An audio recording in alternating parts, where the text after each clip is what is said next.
Gigisingin natin ng Ate Iris kasi mag-exercise. Kailan mo na mga panay tulog lang siya. Kakatapos ng kumain tapos matulog. So ngayon, pabanganin natin. Ate Iris! Hi, hi, hi, hi, hi, hi. Bangon! Ate Iris! Huwag ka lagi matulog. Kita mo naman. Tulog. Dali ka, bangon! Bangon na. Bangon na kami mag-exercise. Dali, bangon! Mag-exercise kami ng Ate Iris. Hala, hindi na kita kaya, anak. Kaya na. Kaya? Ang hirap, hindi ko na kaya si Ate Iris. Mas malaki pa sa akin ang ate. Basta ngayon, mag-exercise tayo, dali. Kasi paano siya tulog, kailangan kasi siyang mag-exercise gawa ng palaki ng Ate Iris natin. Tapos, ngayon, bumalik na naman siya ng higa. Ate Iris, ay, mag-practice na, tatali na. Gusto lang talaga panay tulog eh.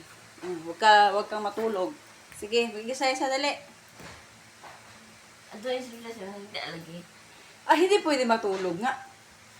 Hindi pwede matulog, dali. Ang exercise daw niya, yung laging nakahiga, hindi naman pwede yung ganun na. Halika na. Ah, dali. Sige. Mag-exercise kami ng Ate Iris kasi hindi pwedeng higa na lang. Tuwi umaga. Dali. Na, Gusto ko mag-exercise ng Ate Iris, nakabantay ako para mapansin ko yung maling galaw ng Ate Iris. Baka kasi mabagsak yung ulo. huwag lang din sabi, bagsak.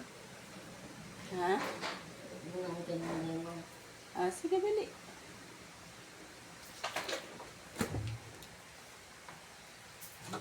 Ako mo si Kuya. Dali, ikaw kuha ka rin ng ano ni Kuya. Kuha ka rin?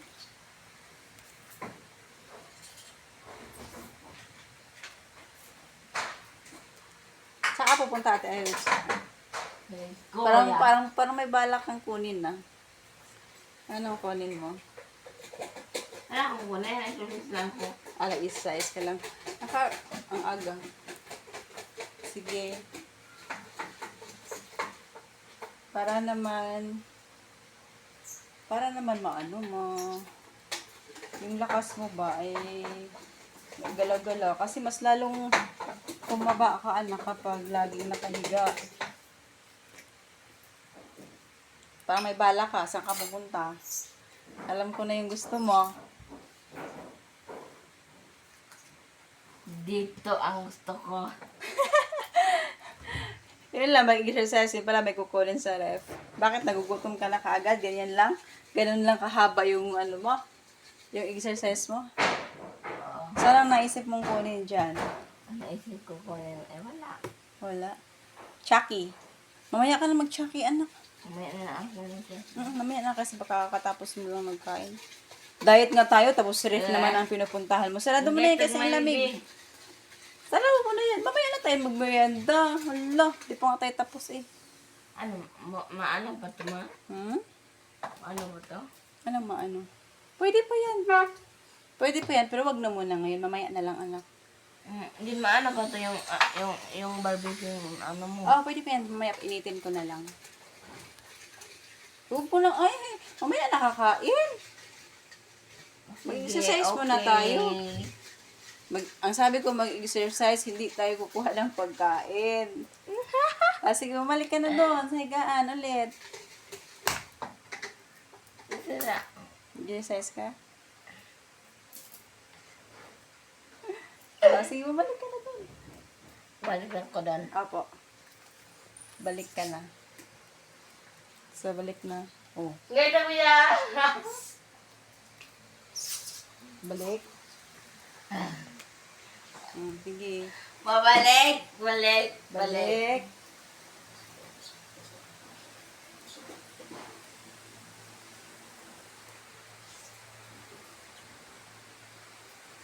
Sige, malapit ka na dito sa higaan mo. Lapit na talaga. Oo. Yan. Wala ka nga lang gloves sa ano mo. Okay lang yan. Bibili na lang tayo ng gloves sa next. Huwag na. Ah, Na. malapit na si Ate Erit sa kanyang higaan. Ay, yung Hmm? ano. Lipat na ko kung ako malipat. Wala, hindi mo na kaya katawan mo, anak. Sige. Go lang. Exercise Kaya lang. pa yan? Kaya pa yan? Kaya yan. Basta ka lang humiga pagdating mo kasi hindi pwedeng higa.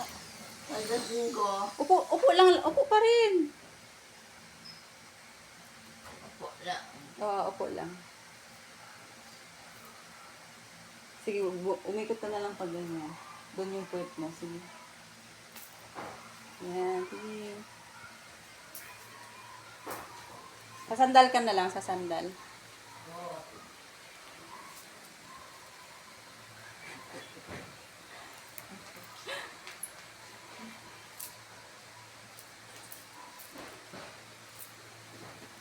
Yan, malapit na ang Ay, ate. doon Ay, ang...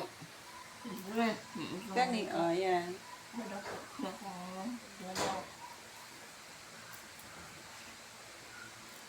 Sasandal ka, sandal. Abot na po sa ko ang higaan mga kati kuya. Sandal. Sandal na po ako. Yan, very good. Tapos ang damit mo. Hinila. Tapos na po Ah. ang exercise. Mga Tapos kati na. kuya. Kaway mga kati kuya.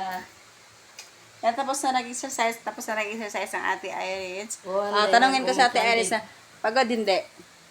Nagod na pagod. Pagod na pagod. Kulang pa yan. Mamaya-maya ulitin natin, ha? Huwag yung ulit-ulitin. Pagod talaga. Kasi kailangan mabawasan yung... Kailangan Hindi pagpawisan ka, so babalik ulit tayo ng exercise mamaya-maya. Ayun na. Tama na yun? Oo, tama na yun. Bye-bye.